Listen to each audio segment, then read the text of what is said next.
Channel medical and nurses सब। तो ये है आपके लिए एएनएम का पेपर, जो क्लास हमने कर ली थी, 20-22 मिनट की क्लास थी। तो ऐसे ही आपको डेली 20 से 25 मिनट की क्लास रहेगी, जिसमें आपको एएनएम के हर एक स्टेट के जो भी पेपर्स अवेलेबल रहेंगे उनको सीक्वेंस वाइज आपके साथ सॉल्व किया जाएगा। तो आज हो गई है 7 मार्च, और डेली आपको विथ डेट के एक सेपरेट प्लेलिस्ट बना दी जाएगी चैनल पर, मैं भी आज रात में ही। तो जितने भी एएनएम के पेपर अभी तक चैनल पर अपलोड किए गए हैं उन सभी को सेपरेट एक प्लेलिस्ट में ऐड कर दिया जाएगा, जिससे आप एक एक पेपर पर्टिकुलर स्टेट का देख सकते हैं कि आपको पेपर आते कैसे हैं। तो अभी अपकमिंग टाइम में जो पेपर होते जा रहे हैं, तो सिलेबस सभी का एज एन हम बात करते हैं तो सभी जगह का सिलेबस एक सा आ रहा है एएनएम के लिए। तो यहाँ पर कल हमने जो क्वेश्चन पढ़े हुए थे वो क्वेश्चन आपके विच is the good source of iron in pregnant women, तो वो था आपका चुकंदर। गर्भवती महिलाओं के लिए आयरन युक्त भोजन का मेन स्रोत क्या था? चुकंदर। अब आज का जो क्वेश्चन है वो है आपका ह्यूमन बॉडी स्ट्रक्चर। क्या है? Human body structure. तो यहाँ पर इसका जो क्वेश्चन नंबर 17 से हम देखेंगे, क्योंकि पूरा ऑफिशियल पेपर है, कुछ भी चेंज नहीं किए गए हैं। तो यहाँ पर जो ह्यूमन बॉडी स्ट्रक्चर का क्वेश्चन था, यहाँ पर 8-8 करके क्वेश्चन थे, बट सीक्वेंस मिलाने के लिए नंबरिंग बस चेंज की गई है। तो यहाँ पर बेस्ड ऑन, यदि आप 2 सेक्शन ऑलरेडी पढ़ चुके थे, 3rd सेक्शन है आपका ह्यूमन बॉडी और स्ट्रक्चर का, तो इसमें क्वेश्चन नंबर 17 है आपका विच of the following is not a part of the GI tract. तो जो गैस्ट्रोइंटेस्टाइनल ट्रैक्ट है, इसका पार्ट कौन सा नहीं है? पैंक्रियाज और अग्नाशय, लार्ज इंटेस्टाइन या फिर बड़ी आंत, या फिर स्टमक, या फिर स्मॉल इंटेस्टाइन। क्या है जो जीआई ट्रैक्ट का पार्ट नहीं है? क्या है? जीआई ट्रैक्ट का पार्ट नहीं है। तो यहाँ पर लार्ज इंटेस्टाइन है। जो जीआई ट्रैक्ट स्टार्ट होता है वो होता है माउथ से, mouth, oesophagus, stomach, small intestine, large intestine, rectum and last one is the anus. तो क्या हो गया? जीआई ट्रैक्ट का ऑर्गन हो गया एज एन ऑर्डर के तौर पर। लेकिन यहाँ पर जो हिस्सा नहीं है वो क्या होगा? पैंक्रियाज। क्या होगा? पैंक्रियाज। पैंक्रियाज एक एसेसरी ऑर्गन में आ जाएगा। किसमें? पैंक्रियाज किस में आ जाएगा? एसेसरी ऑर्गन में, ना कि जीआई ट्रैक्ट के पार्ट में। क्लियर? पैंक्रियाज है जो एज एन एक्सोक्राइन का काम करेगी और एज एन एंडोक्राइन करेगी। एक्सोक्राइन का कैसे करेगी कि जो केमिकल्स है उनको रिलीज करके, एंजाइम्स को रिलीज करके। एंडोक्राइन का काम करेगी सोमेटोस्टेटिन, ग्लूकागोन और इंसुलिन हार्मोन को रिलीज करके। तो दोनों काम जो पैंक्रियाज से क्या हो जाएगी, इसीलिए मिक्स्ड ग्लैंड कहलाती है, जो कि अग्नाशय, हिंदी में हम इसका नाम क्या कहते हैं? अग्नाशय। एसेसरी ऑर्गन है, एंडो एक्सोक्राइन दोनों का काम करती है। एंडो का काम कौन सा है इसमें? एंडोक्राइन ग्लैंड का। तो वो है यहाँ पर कि 3 हार्मोन रिलीज करेगी, इंसुलिन, ग्लूकागोन और सोमेटोस्टेटिन। और जो यहाँ पर एक्सोक्राइन ग्लैंड का काम कर रही है वो कौन सा है? वो है यहाँ पर जो एंजाइम्स है उनको रिलीज करके। Clear? Next one is the all of the following are characteristic of a child with rickets except. किसी एक को छोड़कर निम्नलिखित सभी सूखा रोग वाले बच्चे के अभिलक्षण है, साइन है। जिस बच्चे को सूखा रोग हुआ है, रिकेट्स हुआ है, उसके सभी साइन है किसी एक को छोड़कर। चेहरे और टांगों के निम्न भाग में सूजन का होना, swelling of the face and lower legs, calm and indifferent behaviour, severe loss of subcutaneous fat या फिर प्रोनाउंस्ड मसल एट्रोफी। तो ये जिस बच्चे को सूखा हुआ है, रिकेट्स वाला बच्चा आपने देखा होगा, क्या है? रिकेट्स। रिकेट्स होता कैसे है बच्चे में? विटामिन डी की कमी के कारण। किसके कारण? विटामिन डी की कमी के कारण बच्चे का यहाँ पर स्टंट ग्रोथ देखने को मिलेगी। भाव है, बिल्कुल शांत होगा, उदासीन होगा बच्चा, ना तो उसकी बॉडी पर किसी भी तरीके का सबक्यूटेनियस फैट होगा, ना ही मसल जो प्रोनाउंस मसल एट्रोफी वो देखने को मिलेगी। तो यहाँ पर बच्चे में क्या चीज़ देखने को नहीं मिलेगी? वो होगी बच्चे के फेस पे स्वेलिंग और लोअर लेग्स में स्वेलिंग। इवन यहाँ पर बच्चा कैसा होगा? जिस बच्चे को रिकेट्स होता है उस बच्चे का पूरा फेस इवन पिचका हुआ सा रहेगा। जैसे कि यहाँ पर वाइट सूचर्स रहेंगे। 10 क्लिनिकल फीचर्स की बात करें रिकेट्स की हम, तो जो फॉन्टेनेल है वो डिले क्लोज होंगे, कि जो anterior posterior fontanelle delay close होंगे, क्रेनियोटैप्स देखने को मिलेगा आपको। हैरिसन सल्कस, ये क्लासिकल साइन है जो आपको आ सकते हैं। पेक्टस कैरिनेटम, या फिर स्वेलिंग रहती है रिस्ट और एंकल जॉइंट में, जो यहाँ पर स्वेलिंग की बात की जा रही है रिकेट्स वाले बच्चे में। बाउंग ऑफ लेग्स रहेंगे, मतलब मुड़े हुए लेग्स रहेंगे। स्वेलिंग होगी कहाँ पर, रिस्ट में, एंकल जॉइंट में, लेकिन फेस पर बच्चे में और लोअर लेग्स में किसी भी तरीके की स्वेलिंग देखने को नहीं मिलेगी। Next one is the condom is which kind of contraceptive method. Condom गर्भ निरोधक का कौन सा तरीका है। मुखी गर्भ निरोधक मीन्स ओरल कॉन्ट्रासेप्टिव, अंतः गर्भाशयी मीन्स इंट्रायूट्राइन डिवाइस, रोधक मीन्स बैरियर या फिर इंजेक्टेबल। किसके रूप में कंडोम काम करेगा, तो सबको पता है कंडोम किस तरीके का गर्भ निरोधक है। ये है बैरियर या फिर रोधक। कौन सा, बैरियर या फिर रोधक। नेक्स्ट वन इज द मादा प्रजनन तंत्र उत्पन्न करने का कार्य करता है। Female reproductive system work. Female reproductive system क्या बनाता है, अंग मतलब ऑर्गन, अंडाणु मतलब ओवम, एंजाइम या फिर स्पर्म क्या बनाने का काम करता है फीमेल रिप्रोडक्टिव सिस्टम। तो सबको पता है यहाँ पे अंडाणु बनते हैं और ओवम बनते हैं। नेक्स्ट वन इज द किसको छोड़कर निम्नलिखित सभी गैर संचारी रोग हैं। ऑल और नॉन कम्युनिकेबल डिसीज एक्सेप्ट, सभी नॉन कम्युनिकेबल है किसी एक को छोड़कर, गैर संचारी है सब। फंगई, अस्थमा, हाइपरटेंशन या फिर कैंसर। अस्थमा हो गया, हाइपरटेंशन हो गया, कैंसर हो गया, स्ट्रोक हो गया या फिर सेरिब्रोवैस्कुलर एक्सीडेंट हो गया। तो ये सभी कौन से हैं, नॉन कम्युनिकेबल, मतलब डायरेक्ट कांटेक्ट से नहीं होंगे, लेकिन फंगल इन्फेक्शन आपको हो सकता है, तो ये किस में आएगा, कम्युनिकेबल में। नेक्स्ट वन इज निम्नलिखित में से कौन से अध्यावर्णी तंत्र और इंटेग्यूमेंट्री सिस्टम के भाग हैं, which is the part of the integumentary system. Brain, spinal cord and nerves, तो ये तो नर्वस सिस्टम के हैं। Hair, skin, nails, hair, skin, bones या फिर muscles, skeleton and bones. Muscle, skeleton and bones muscular skeletal system के part हैं। Skin, hair और नेल्स ये किसके पार्ट हैं, ये है आपके इंटेग्यूमेंट्री सिस्टम या फिर अध्यावर्णी तंत्र के। Next one is the GIIT में गैस्ट्रोइंटेस्टाइनल ट्रैक्ट में धीमी तरंगों की आवृत्ति में अधिकतम क्या होती है। The frequency of slow waves in GIIT is maximum in duodenum में, स्टमक में, कोलोन में कि स्मॉल इंटेस्टाइन में। कहाँ पर होगा, तो ये होता है कहाँ पर, ड्यूडेनम में, जिसको हम क्या कहते हैं, ग्रहणी। क्या है, ग्रहणी। स्मॉल इंटेस्टाइन मतलब क्षुद्रांत्र, बृहदांत्र मतलब बड़ी आंत, और कोलोन, स्टमक मतलब आमाशय। नेक्स्ट वन इज प्रलाप की व्यापकता निम्नलिखित में से किस चिकित्सा स्वास्थ्य में सबसे आम है। Delirium, the prevalence of delirium is most common in which of the following medical setting. Delirium किस में देखने को मिलेगा, एडमिटेड पेशेंट में, OPD वाले मरीज में, जनरल प्रैक्टिस में कि जनरल साइकेट्रिक सर्विसेज में। तो डेलीरियम देखने को मिलेगा जो पर्सन लंबे टाइम से एडमिट है हॉस्पिटल में। किसमें, जो मरीज लंबे टाइम से हॉस्पिटल में एडमिट है उसमें आपको प्रेवलेंस का मतलब है यहाँ पर कि उसमें ये होने के चांसेस हो सकते हैं। नेक्स्ट वन है यहाँ पर, ये देखिए मैंने सीधा आपको पेपर का स्क्रीनशॉट भी ऐड किया हुआ है, जिससे आपको डाउट ना हो कि आपका ऑफिशियल पेपर नहीं है। आपका बिल्कुल ऑफिशियल पेपर है। यहाँ पर ओनली हिंदी व्यवस्था, तो हिंदी समझना थोड़ा सा कठिन हो जाता है, तो यहाँ पर दोनों फॉर्मेट में पेपर को टाइप किया गया है। क्लियर। नेक्स्ट है यहाँ पर आपका question, HIV related to which virus. तो HIV कौन सा वायरस है, रेट्रो, रोटा, पैरवो या फिर इन्फ्लुएंजा वायरस।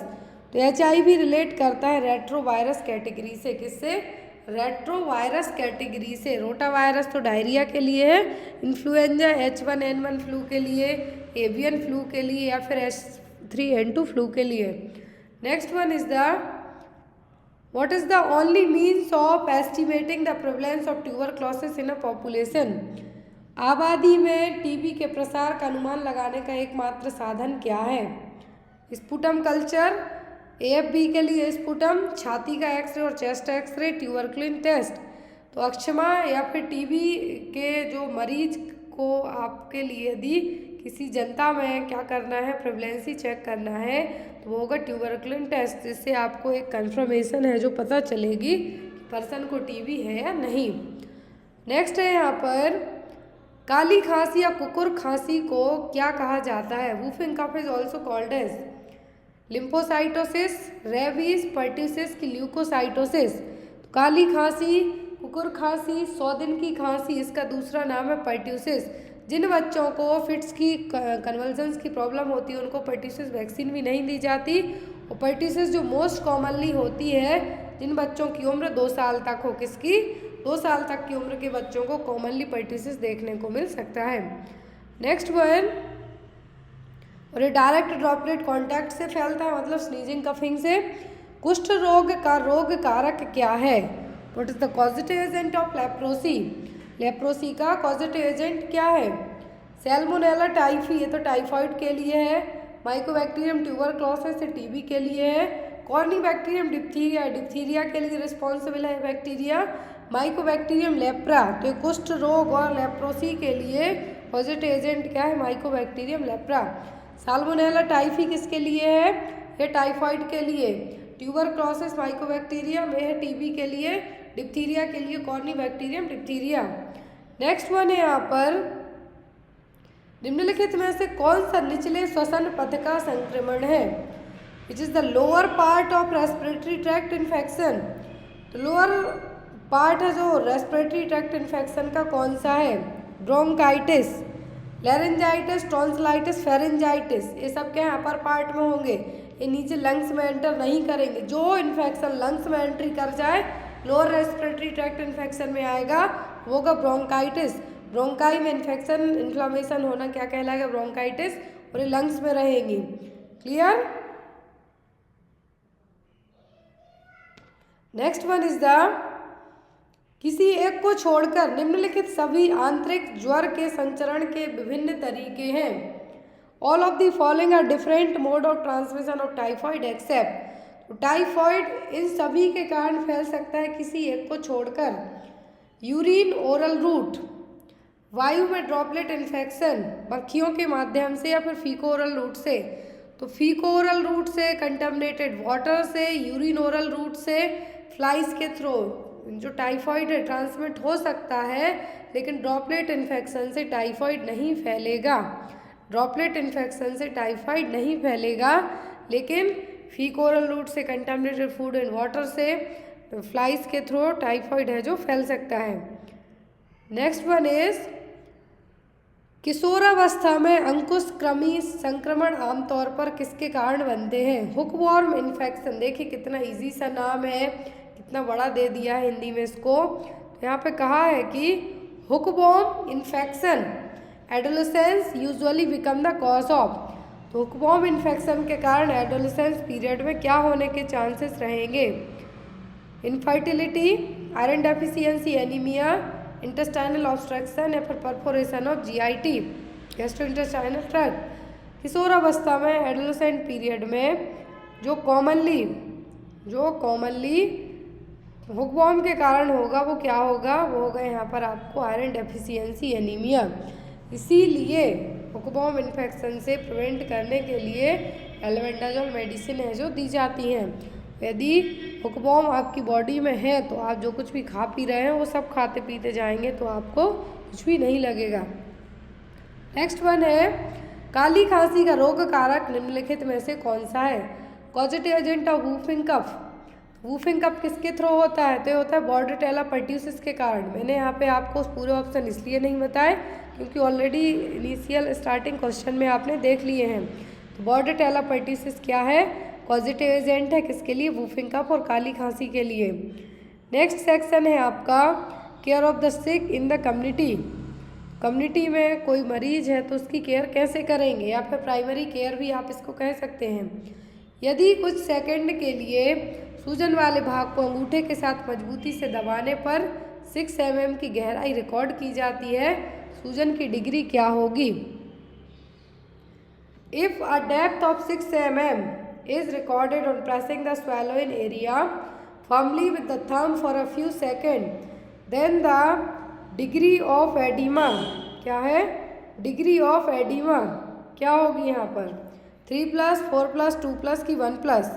तो यहाँ पर एडिमा के लिए क्या है, ग्रेड होता है, ग्रेड फर्स्ट या फिर फर्स्ट प्लस होता है जब 2 mm तक, कितना 2 mm रिबाउंड होता है, आपने प्रेस किया 2 mm तक, यहाँ पर तुरंत जो स्वेलिंग एरिया कुछ सेकंड में वापस आ गया, तो ये फर्स्ट में होता। फिर यहाँ पर 15 सेकेंड यहाँ पे भी कहा है कि जब less than 15 second rebound with 3 to 4 mm पिट, क्या है 3 to 4 mm पिट यदि आपने यहाँ पे प्रेस किया अंदर तक वापस आ जाता है, तो ये आएगा सेकंड में। थर्ड डिग्री में आएगा जब यहाँ पर 5 से 6 mm तक, कितना 5 से 6 mm की गहराई तक आपने दबाया और जो स्वेलिंग आपको 5 से 6 mm तक देखने को मिलती है, तो वो आपकी आएगी किसमें, थर्ड में। लेकिन जब यहाँ पर 8 mm, यहाँ पर ध्यान से देखिए, ये जो ऑप्शन दिए जरूरी नहीं आपको 6 mm पूछे, आपको 2 पूछे 2 मिलीमीटर पिट तक यदि आपने कंप्रेस किया थंब से और जो स्वेलिंग है वो कुछ ही सेकंडों में 2 mm तक ही जाएगी, वापस आ जाएगी, तो ग्रेड फर्स्ट। 3 से 4 mm पिट किया, वापस आ गई कुछ सेकंड में, तो सेकंड। फिर 5 से 6 तक गया, जो गहराई है एडिमा की, तो थर्ड में। और जब कुछ मिनटों में 2 से 3 मिनट तक का टाइम लग जाए 8 mm पिट तक, आपने जो कंप्रेस जो थंब से प्रेस किया, तो वो कहलाएगी आपकी 4+ में। क्लियर है। नेक्स्ट वन इज द, एक डॉक्टर द्वारा दिए जाने वाले शारीरिक परीक्षण में किसको छोड़कर निम्नलिखित सभी शामिल होते हैं। In the physical examination done by doctor includes all of the following except. तो आप पाल्पेशन कर सकते हैं, परकशन कर सकते हैं, इंस्पेक्शन कर सकते हैं, लेकिन एक फिजिशियन ऑपरेशन, फिजिकल एग्जामिनेशन में ही आपका ऑपरेशन कभी भी नहीं किया जाएगा।